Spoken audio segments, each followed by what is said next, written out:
இன்றே டவுன்லோட் செய்து உங்கள் ஃபேவரட் ஷோக்களை என்ஜாய் பண்ணுங்க. பெரியம்மா, ஏன் நீங்களே இப்படி உடைஞ்சு போய் பேசுறீங்க?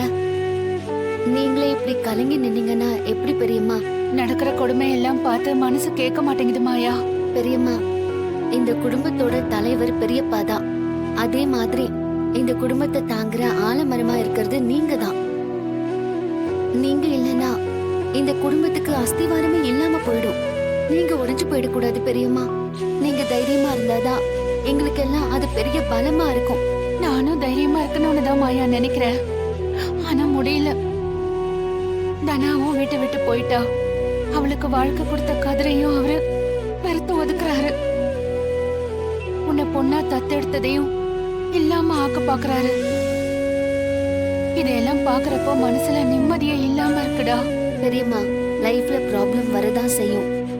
அதுக்காக ஃபீல் பண்ணிட்டு இருந்தா அதெல்லாம் சரியாகாது. எல்லா பிரச்சனைக்கும் ஒரு தீர்வு இருக்கு, ஒரு முடிவும் இருக்கு. காலம் எல்லாத்தையும் மாத்தும் பெரியம்மா. அந்த காலம் தான் எப்ப வரும்னே தெரியலையே மாயா. சீக்கிரம் அதெல்லாம் நடக்கும் பெரியம்மா. கதிரை பெரியப்பா புரிஞ்சுப்பாரு.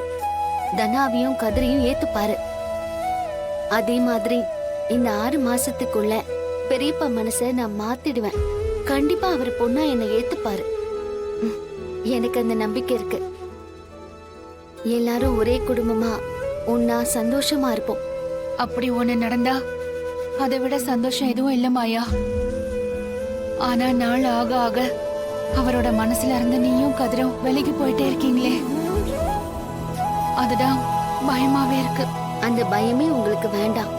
நம்ம யாருக்கும் எந்த கெடுதலும் பண்ணதில்ல. கண்டிப்பா நம்ம குடும்பத்துக்கு நல்லதுதான் நடக்கும். நீங்க தைரியமா இருங்க.